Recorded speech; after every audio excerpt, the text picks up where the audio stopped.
Bienvenidos al primer episodio de Alta Voluntaria, un podcast de médicas en fuga, mental, emocional o literal. Hola, soy Ana.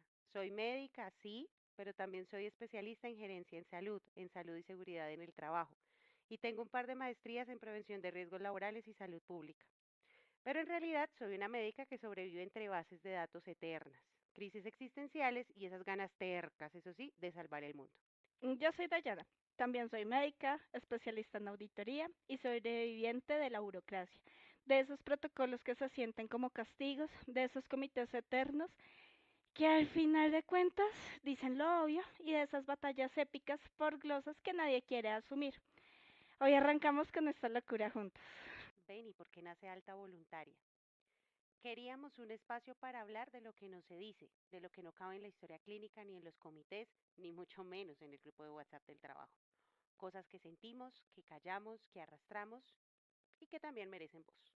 Queríamos un espacio para contar lo que nos pasa cuando no estamos en modo la doctora o la niña como a veces nos dicen los pacientes, porque eso nunca se les olvida.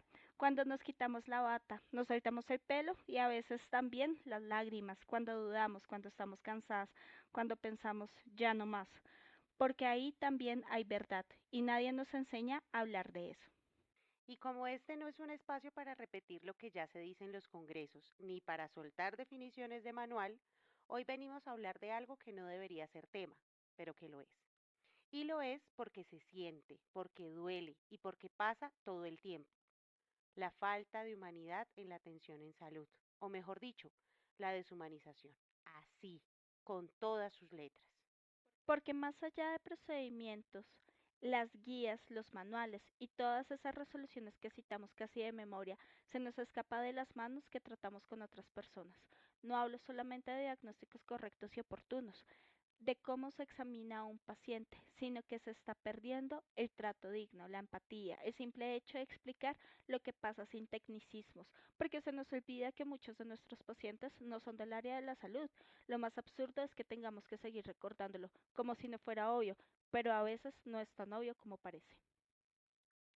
Voy a contarles una historia que me marcó, no porque sea excepcional, sino porque tristemente es demasiado común. Una persona sufrió una amputación parcial de un dedo de la mano. La trasladaron al hospital más cercano. Llegó asustada, sin tener idea de lo que le esperaba, y lo que le esperaba fue el olvido. No le hicieron lavado, ni curación, ni le aplicaron medicamentos para el dolor. La dejaron ahí, sentada en una silla, esperando durante muchas horas. En la historia clínica lo registraron como una simple herida en el dedo, ignorando por completo la fractura abierta, la amputación parcial.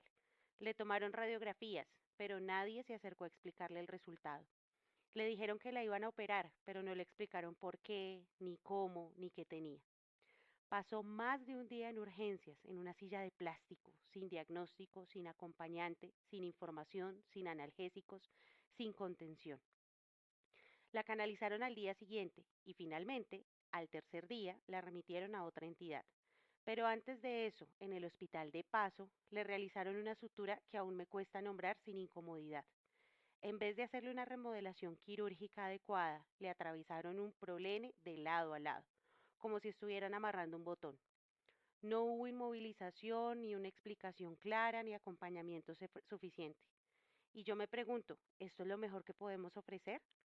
Porque cuando el dolor físico se combina con la incertidumbre y la desinformación, lo que más duele no siempre es la herida. Fueron 3 días hospitalizada, sin una sola explicación o palabra de tranquilidad. Un entorno en el que el trato se sintió frío, distante, impersonal. Y no es para señalar culpables, claro que no, es para invitarnos a reflexionar. Porque si en medio de tanto conocimiento técnico se nos olvida tratar con dignidad, entonces necesitamos hacer una pausa urgente. Tal vez lo que falta no sea más ciencia, sino más humanidad. Y lo más duro es que no es un caso aislado. Les conté a qué me dedico. A leer historias clínicas todos los días de varios lugares, a veces comentando un poquito menos, un poquito más de la realidad que afrontan las personas. Estas heridas simples, como comentaba Anita, dichosas cirugías que terminan en el quirófano sin alguna explicación de por qué deben pasar allí, el cómo será entrar a ese lugar frío, aislado, donde varias personas están vestidas del mismo color, hablan de una misma forma que a veces no se entiende, te pasan una bata con una abertura atrás donde sientes que se ve todo. A estas alturas me pregunto, ¿de qué sirve tener tanta tecnología, equipos de última generación, protocolos estandarizados, si dejamos de lado la esencia de ser humanos? Como personas que nos unimos en comunidad por características comunes, quienes buscan a los que saben más en salud y enfermedad que otra cosa, lo mínimo que podríamos esperar del profesional que tenemos enfrente es que entable una comunicación que permita aminorar el miedo que genera ir a un hospital. Sé que aquí mis queridos médicos se despelucarán un poco y me refunfuñarán por aquellas personas que se aprovechan de los servicios de salud, como por ejemplo los que piden incapacidad sin necesidad alguna. Es algo con lo que tampoco estoy de acuerdo, pero siempre recuerdo lo que me decían en la universidad, primum non nocere, o primero no hacer daño. Siento que parto de una persona que busca poder ayudar. No es que suene romántico, considero que el trabajo que tenemos debe partir de la buena fe que tenemos para los pacientes. Y aquí sin juicios, pero con honestidad, creo que vale la pena preguntarnos si el ego, la prisa, el cansancio o incluso el miedo nos están alejando de lo esencial: cuidar, curar, consolar y acompañar la batalla de la salud y la enfermedad. A veces nos perdemos, no importan nuestros registros, a los ojos del paciente, como el médico que no hizo nada por ellos. A veces parecería que se nos olvida que esa persona que sangra, que grita, que pregunta varias veces por la gotica que no baja, también tiene miedo, se siente vulnerable y depende completamente de un desconocido para salir de allí. Que detrás de cada herida hay alguien esperando que lo miren, que lo escuchen, lo traten como una persona, no como un número de cama o como una enfermedad. Porque el conocimiento por sí solo no alcanza. Mis profes decían que el médico que solo sabe de medicina ni de medicina sabe. Sin empatía, incluso la mejor técnica puede terminar en una herida física o mental, y eso al final nos rompe un poquito a todos nosotros, un poquito cada vez que vamos a consultar. Humanizar la salud no es dar abrazo, ni estar mimando, ni alcahuetear, ni más faltaba. Es algo mucho más simple y a la vez algo más profundo. Es tratar con dignidad y respeto, es mirar a los ojos, es decirle a alguien lo que tiene, lo que se le va a hacer. Porque a veces creemos que la humanización es un discurso, una campaña o un simple eslogan. Pero también está en lo cotidiano, en eso que no toma más de 60 segundos, pero que devuelve la humanidad y también la ética.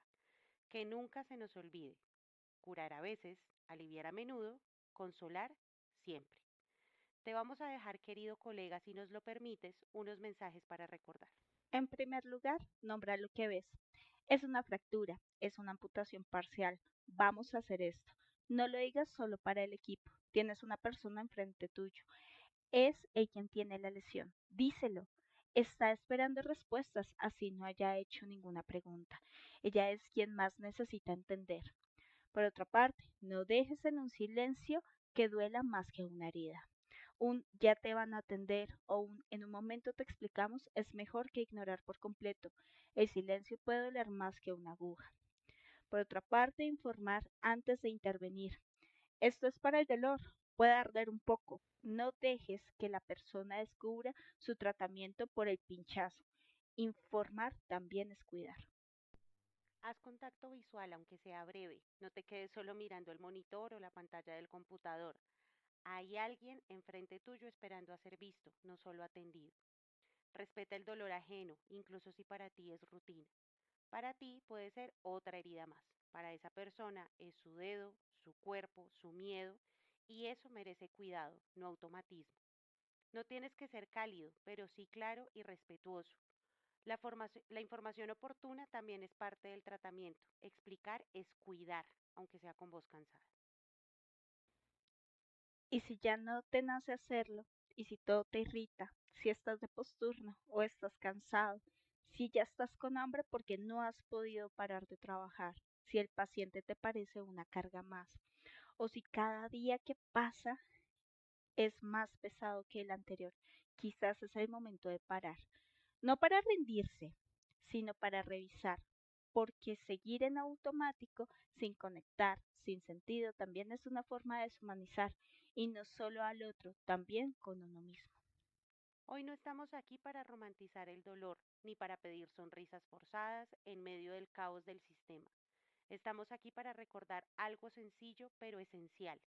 Una palabra clara, un gesto respetuoso, un trato digno también cura, también hace parte del tratamiento y no cuestan más que un poco de conciencia. Hoy no tenemos todas las respuestas y tal vez nunca las tengamos, pero sí seguimos teniendo muchas preguntas y cada vez menos ganas de quedarnos calladas. Si no lo hablamos acá, se nos queda atorado entre el esternón y la vergüenza. Esto fue Alta Voluntaria, un podcast de Médicas en Fuga, un espacio donde el conocimiento no es lo único que importa. Volvemos pronto, con más historias, más dudas y, ojalá, un poquito más de humanidad.